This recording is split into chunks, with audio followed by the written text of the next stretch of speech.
you want to, so, sorry, let's just start over. So, whenever you see we send out these chart over here, these wall long, wall shorts, and these short median and long median. So how we pull that is from spread monsters, and it's relatively pretty easy to get. And how you do it is first you go to wave one daily. You if you want to pull this for like this this is for the next day, basically. Um, I tried to do it shorter like shorter time frame, like 760 and stuff like that, but it doesn't work very well. But wave one daily is definitely your go-to. But basically just load wave one daily. Right click to the charts, go to spread monsters, and it will take a little bit to load. Um, when you're in this looks like a lot of stuff, but you just have to look at this statistic box first. And you want to look at the counts. Ideally, you want your count to be above like 40 or 35 is good enough. But do want to have your counts to have a decent amount because the more data, the better it is, right? So um, that's what you definitely want to look out for. Yeah, it takes a lot of data, so it takes forever to load. Um, but yeah, 35 or more counts at the minimum. Anything below that, I wouldn't really trust it. But once you look at that, if you look over here, there's the HL matching and there's the weekday matching. So the two difference between this is like weekday matching, it takes um, data part in particular to that day. For example, it only takes data on Tuesday if if that's a Tuesday, or it would take only data from Wednesday. And so and then HL matching is it takes the um, high and low value for the day. Like for example, these eight you can see these age and these two H right here. Um, it will take those data. So right now we're in like an H1, right? And so H1, if you just load again, that's what it's gonna take. It's gonna take all the previous data of H1. Um, what I'll say is that you always want to choose the one that have more counts, basically. So right now, this is 52. I know it's definitely going to be more than the weekdays. Weekdays usually have like 42 or 44 data set. So um, we only have this much counts because we are at an H1. If we're at an H4, we rarely gonna have any data, and so that's when I switch to the weekdays matching. Um, that's why in the charts, you see we would label weekdays or HL values. So it's whatever have more data. But basically, once you're here, right click on this chart over here. Um, you can see there's a lot of different functions. Um, it's already in the like volatility graph, but if it's not, just click on it again and it will show you this exact same screen. And how you grab it is just it's these level. Let me zoom in. So you just right click, click maximize spread monsters. You'll see these wall long, wall shorts right here. You basically just gotta grab these level and chart it out. That's how I got these levels the other day. And then you also and also say the long median right here for you and a short median. So basically that's all you have to do. Um, and then if both data are good, like there's a lot of data in both days, what I do is instead of just charting one thing, like one HL value, uh, I would chart both HL and weekdays. So I just grab all these level, I chart it, and then I'll switch to weekdays now.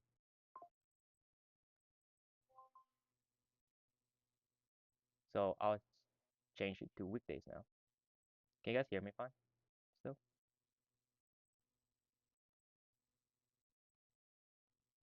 Okay. Um, so yeah, I just changed to weekdays. Um, as you can see, these data changes, and you want to grab that and you want to chart it out too. Sometimes it's like the wall long values are like the exact same match, like the data may be exact same match. That just means that the levels is just stronger than usual. So just keep that in mind. But ideally, you want to look at the counts. Whichever have more data is better for you to chart basically. Um, so the other day where I told you guys why I grabbed the uh, GLD levels and I turned to GC is because um we did like a test for like I think it was 3 or 4 weeks or months. Um, and we chart both GC and GLD, and we just happened to find that the GLD data is just a lot more accurate compared to the GC data. And so that's what we do, and the values it's just very yeah.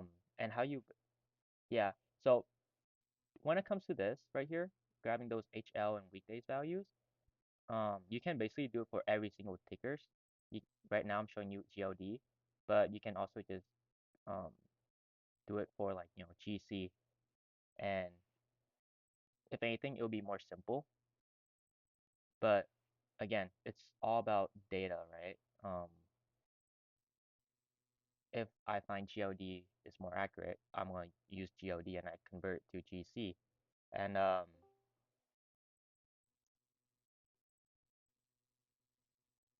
the conversion is pretty simple.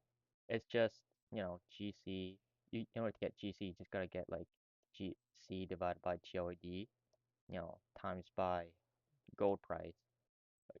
And how you and what I like to do is I like to grab it like um the price on like the minute time frames. So I just open up trading views or think or swim or whatever, and I just screenshot the price, and then put those gold and GLD and GC next to each other, and I capture those two um price, and I just basically just plug this equation right here, and then that's how I convert from GLD to GC. Um, so yeah, that's basically it. It's not too hard to grab these levels.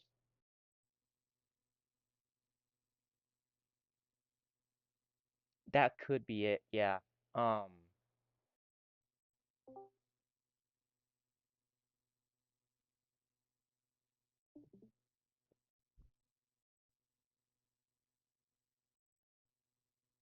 I think this has more provide. Yeah, just a heads up though. I have no clue to your name, Alfonso. Um, you basically saying you want to do GLD graph to MGC by multiplying GLD with this ratios. Just a heads up, the ratios between it changes all the time. Um, that's why I like to grab it, if it's during RTH session, like New York session, and both market are open, I like to grab it on the exact same um, tick, basically, like the exact same closing minute, because the closer you get, them together, the more accurate your conversion is. That's why I have my own bot to actually do it. But you can basically do it manually too, by just grabbing both at the exact same price at the exact same seconds, basically. So again, this ratios is gonna change. Just make sure to update it. Yeah. Um, yes, that is the equation. That is the equation. Let me just send it out.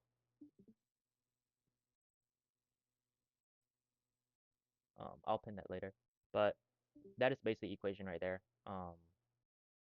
That's how you convert it. This applies. I found that this applies to like SPY too. Um, SPY and ES. That SPY usually more accurate.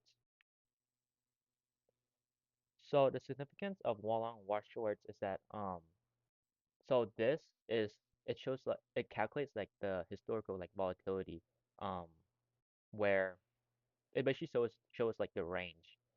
Spread Monster do like a really good job of like so for a volatility graph it shows us the range of like where we'll be at on through the days, and it also shows density graph and odds graph, which basically, for example, density will show where would price move, like or how its price move basically. But those will be in another lessons. But right now we're just talking about the range. This is a range projection, and at wall long we tend to not continue or break above it, and so it usually acts like a very great resistant because let's see, it actually shows you the statistic of price being above wall long. Let's see. Yeah, so bull around point is 80. So as you can see, at this level, we only have like 80, you know. So we below this, we have 80% chance of winning. Whenever we try to play long outside this range, chances are you're not gonna capture like crazy movement or it's just gonna probably gonna chop or something like that. But you really do not want to trade outside the zone because those are usually like outliers territory or it will be just choppy and um it's not an ideal trading time. Um but yeah, this basically just shows the maximum volatility we'll see in the next day basically. Um and when we're at max volatility, there's not much room to up there to continue above, right? And so it usually acts as a resistance, and you can basically just put like a trade here with like some stop loss out here, and it usually end up pretty well. Yeah, so basically what we're doing is that we're using the volatility graph, which shows the range throughout the days. And at wall long or shorts, it basically showing our um I want to say maximum range throughout the days, and these are the outliers right here. So basically, these are like just the maximum range throughout the days. So which thing? So what you're doing is trading from the top, trying to capture shorts or longs, since outside is an outlier. Yeah, basically. Um, A Train and stuff do it all the time, where he would just trade based off of like weekdays and HL wall long and wall shorts because it just works so well where there's not a lot of room up there. And so chances are we usually just pull back down and that's what we try to do. Like we try and capture that movement because like we do not have much room up here anymore. So why would you take a trade where you know you're not gonna get a lot of action from, you know?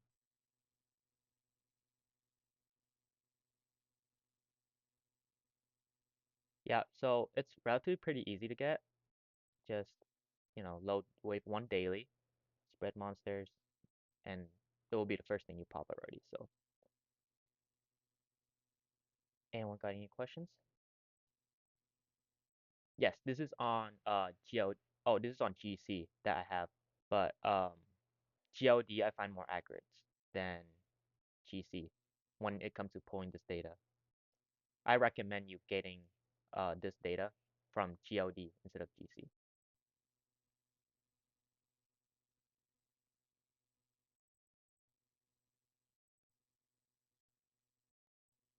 Yeah, it's a pretty short boot camps, but you know, it just there's a lot of stuff when it comes to spread monsters. Like, you know, you can get these level and stuff. Get Ivy's wall, how to deal with option contracts, but those would be for another lessons. But for now, does anyone have any questions for this boot camp?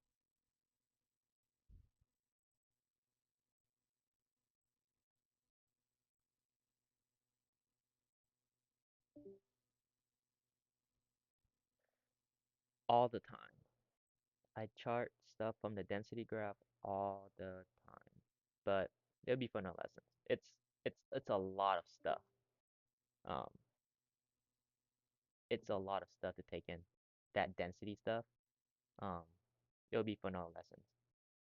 It's because you have to deal with like option contracts, and you also have to deal with a lot of stuff. So yeah, Ivy's wall is basically these right here. We'll show you how to chart those.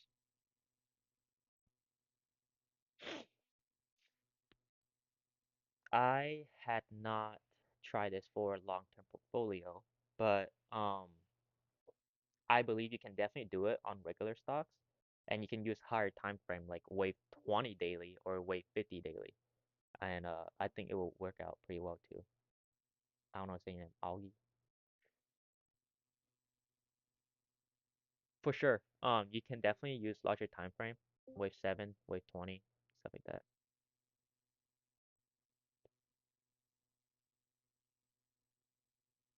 Yes. So if one long or one short then doesn't hold, I usually try to um, stay away from taking trade in that direction, just because number one, like it gonna be you don't have a lot of room for your long, because you already hit the maximum volatilities, and or two, it's just you know gonna be outliers, and you don't know if it's gonna be an outlier or it's gonna chop and go down back down. So I usually try to stay away, but it's really up to you. But I just personally like to stay away. Yeah. We A train might have it. I can bug him. I I'm not sure, but usually it's like I believe it's in the higher, definitely above 60 for sure. But I'm not too sure. I just see A train won a lot of trade with it, especially on GC.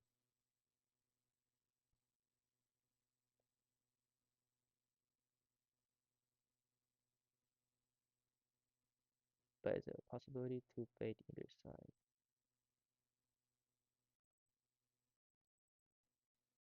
Sorry, what do you mean?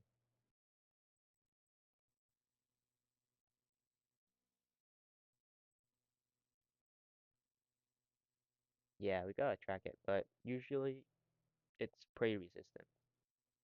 I know back then, like when I still trade GC, I just set a limit order, which I don't recommend. You should always watch your trade there, your trade, But I usually set a limit order because this works so well for like 1 week. But you should have like confluence. This week, for ES though, it actually worked pretty nice. Are these level?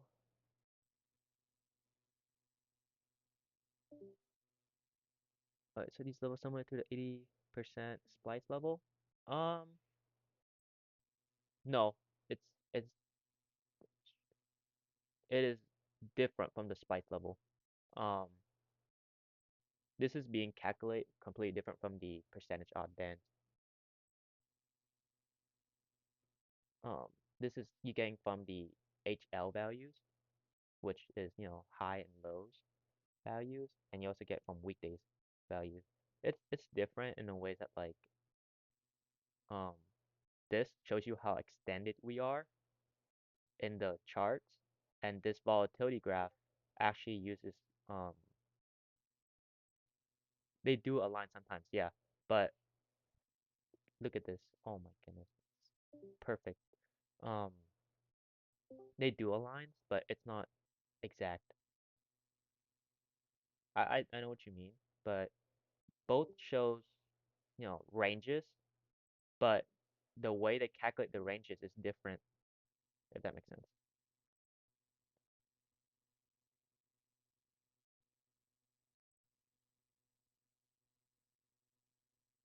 You should grab the numbers on like a 1 minute time frame, Alfonso. Yeah, both are just ways of calculating volatilities. Well, it's capturing volatilities, but it's capturing volatilities in different aspects.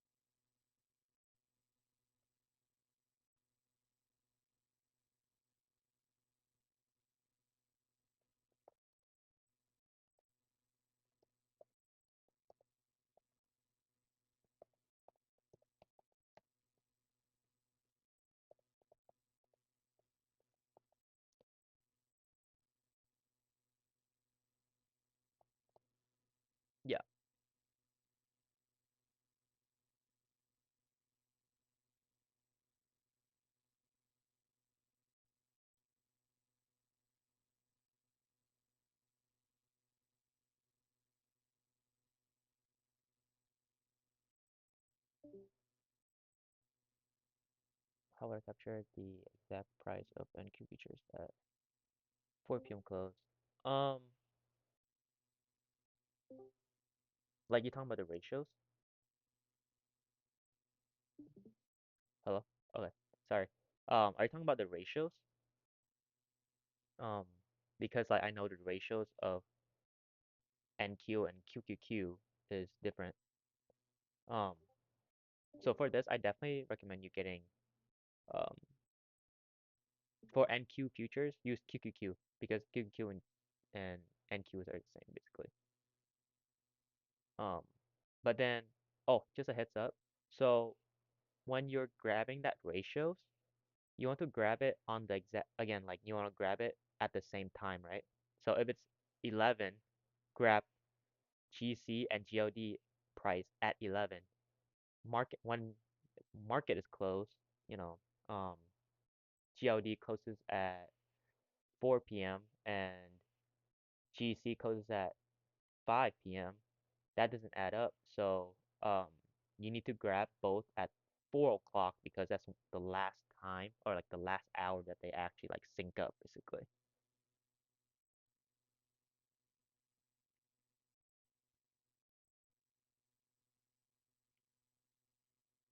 Um, so basically to answer your question, just grab the ratios at 4 p.m. always onto the close where they sync it together still and use grab the volatility levels, the spread monster volatility levels from QQ and convert it to NQ.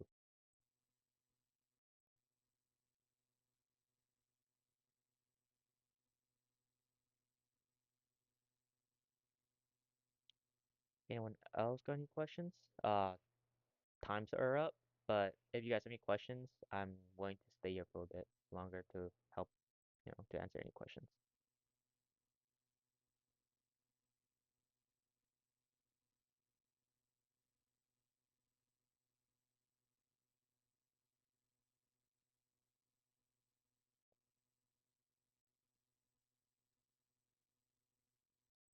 Okay, sounds good. That will be all for this boot camps. We'll have more in the futures, and I'll see you guys then. Bye bye.